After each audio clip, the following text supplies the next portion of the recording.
guys, good evening. Ito mukbang na naman tayo guys, pero ano yung kanin natin ay wag masyado marami, pero bago tayo kakain, magdasal muna tayo. In the name of the Father, the Son, the Holy Spirit, Amen. Lord, salamat po sa food na ito, sa pagmamahal, sa araw-araw na lakas at kaligtasan, sa biyaya, sa pagmamahal ng mo sa akin, at sana Lord, di mo ako pababayaan. Ngayon din yung pamilya ko sa Pilipinas, at bigyan mo ako ng lakas araw-araw at iligtas mo ako, at sana pagkatapos ko ng aking kontrata, sana makapag-uwi ko ng ligtas at maayos sa aking mga pamilya. Ganon din sila sa Pinas, ililimot sila sa kapahamakan, at ganon din sa aking mga kaibigan sa YouTube channel, sa mababait na ating mga support chatter at members. Thank you so much for the love and support. Ayan guys, then the Father, the Son, the Holy Spirit, Amen. Kain na tayo guys. Ayan. Ito guys yung chicken wings, tapos ito naman yung ating pritong chicken wings. Tikman natin guys kung masarap itong ating prito na pakpak na manok.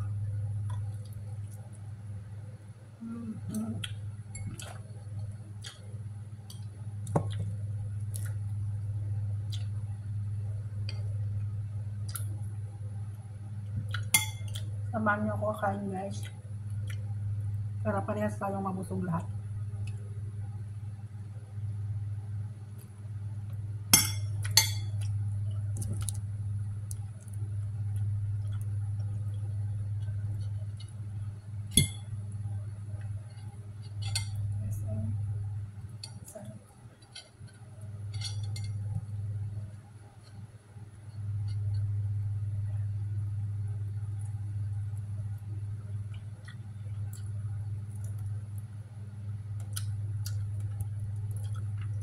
So sakit ka.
Tuman yung adobo guys, malambot.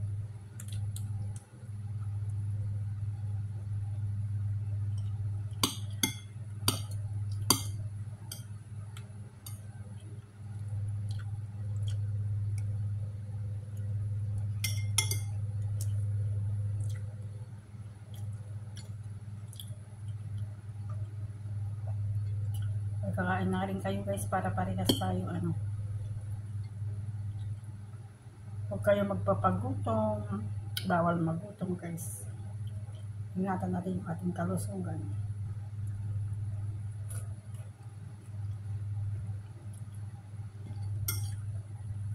Laban lang guys, kahit hindi tayo sumasakot, go pa rin.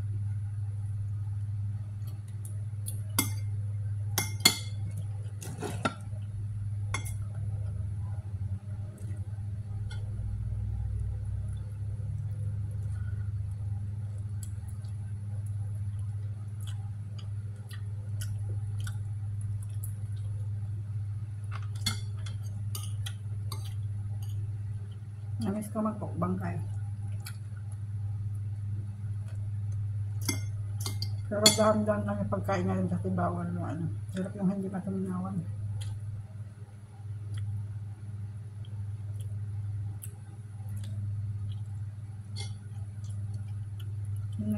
sa kanin. Mas okay yung mas maraming ulam sana, pero minsan may ulam, minsan wala. Ganito talaga yung buhay ng isang OFW. Madalas yung ating ulam ngayon dito sa ibang bansa, itlog, tuna, indomie yun. At least guys, importante meron tayo pa rin kakain araw-araw. Gagawa pa rin tayo ng paraan. Ganyan yung ating buhay. Kung hindi tayo magluluto o gagawa ng paraan, kahit ano ng gulay, magugutom tayo guys. Alalahanin natin yung pamilya natin sa Pilipinas.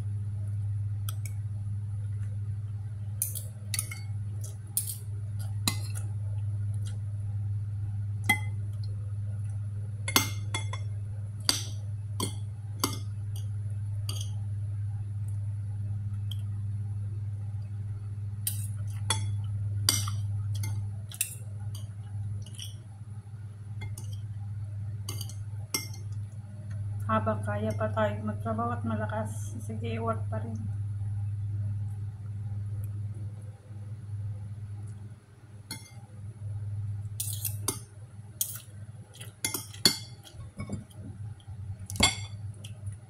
Masarap itong adobo ko guys, kasi lang, kunti lang yung sabaw.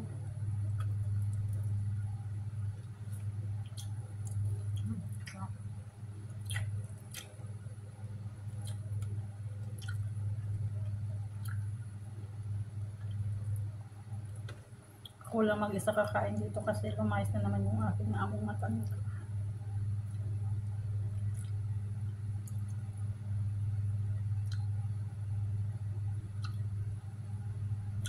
Sa tagal ko sa kanila is 11 years. Mag-11 years na ako sa kanila. Sanay na ako pag umaalis sila. Kung anong pwede dyan, kasi may tanim naman ako sa labas. Gisa-gisa lang ako ng gulay. Minsan, gano'n.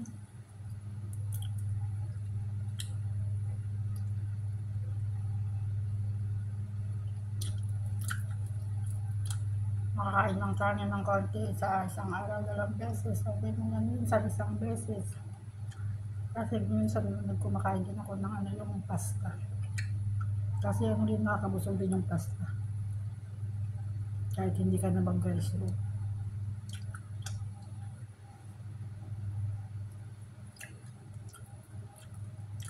Sanayan lang guys dito sa ibang bansa. Noon hindi ako sanay.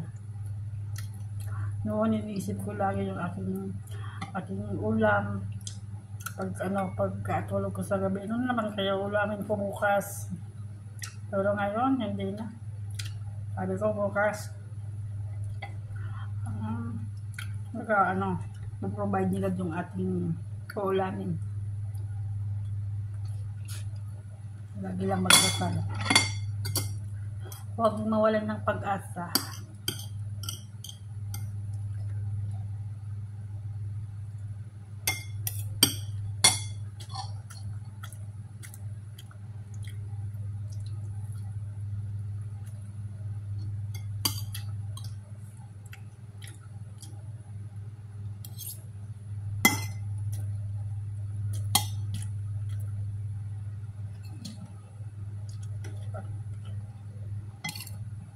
Sarap guys yung adobo pag bagong luto.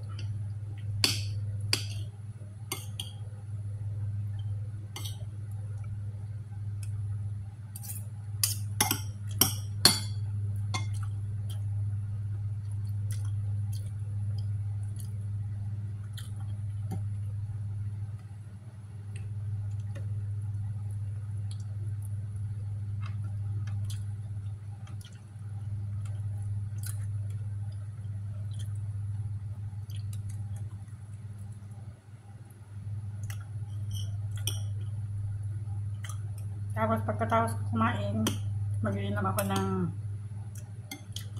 green tea.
May ulam pa ako bukas, guys. Bali yan po. Pinuto ko na lahat.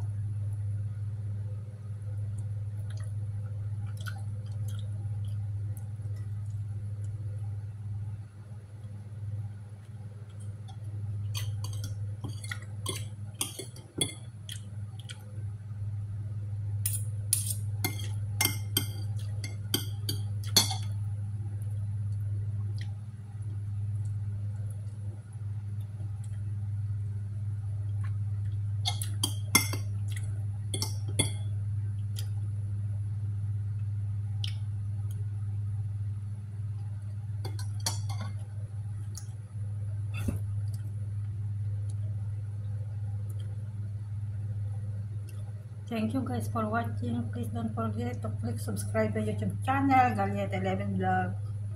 I love you all. Sana nabusog kayo guys. See you my next vlog again. Keep safe everyone. Bye-bye.